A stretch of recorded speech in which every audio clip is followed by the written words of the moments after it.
if you've seen a quote on that, but dollar you were strength, just I would talking. think. Yeah, yeah. Yeah, you were talking a little bit about gold prices. Obviously, that's something. Yeah, okay, it's down about $4, 1641.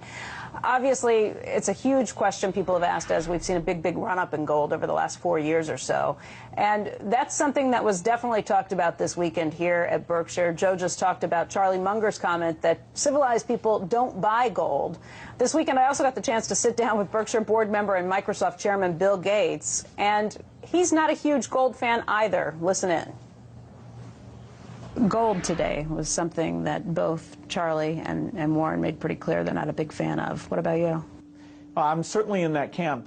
Historically, I did have some silver investments that at a time Warren actually had some silver investments. He got out fairly quickly. You know, I stayed in and did very well on silver. But, you know, gold is a very tough one because it's so psychological.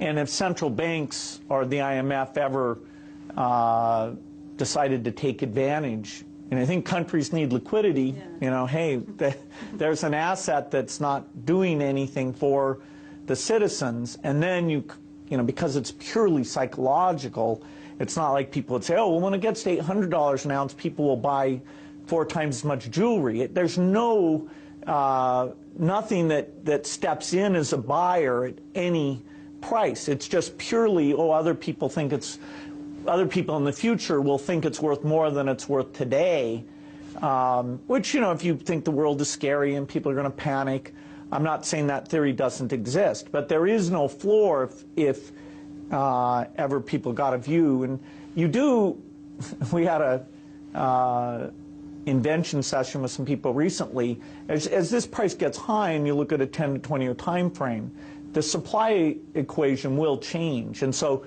the bulls have to offset the fact that there'll be quite a bit, not in the near term, but over a period of time. And these people are claiming that they can predict, you know, gold prices out into the future, which certainly with equities you can feel like you can.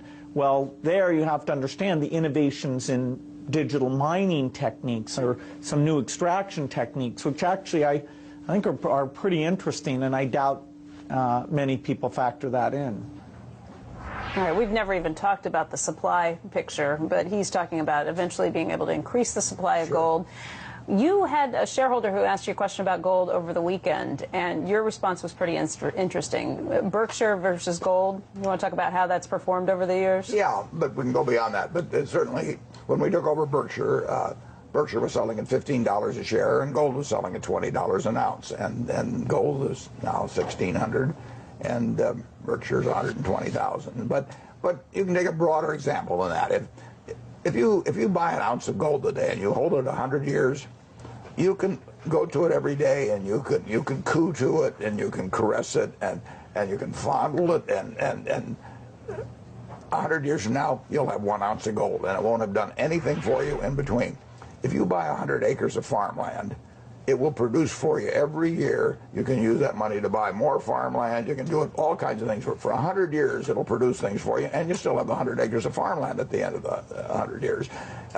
You could buy the Dow Jones Industrial Average for 66 at the start of 1900. Gold was then $20. At the end, it was 11,400, but you'd all gotten dividends for 100 years. So a productive asset of any kind, a decent productive asset, is going to kill a non-productive asset over time. Now, in any given 1 year period, 5 year period, any asset can outperform another asset.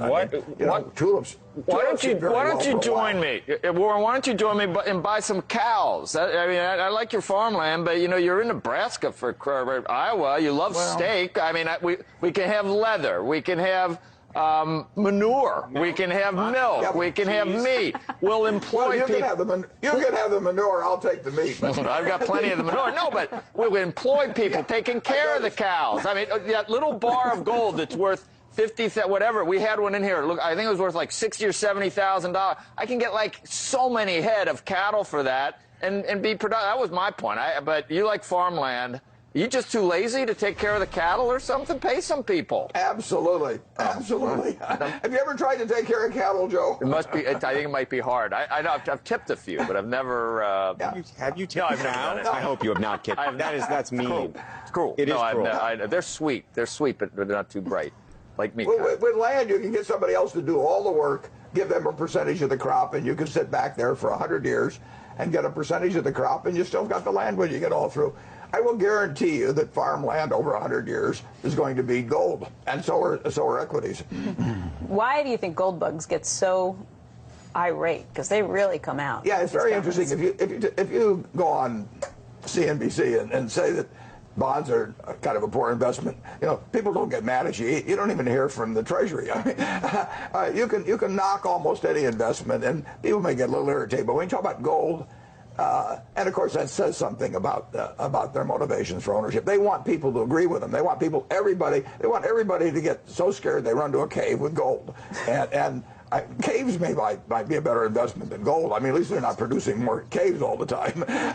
So they want people to be as afraid as they are, because that's what's going to produce an increase in prices. Incidentally, they're right to be afraid of paper money. I mean, they have their basic premise that paper money around the world is going to get worth less and less and less over time is absolutely correct. But you just disagree with the investment theory beyond that. Yeah. Where they run from that, and they should run from it, is where, in my view, they make the mistake. But they have a correct basic premise.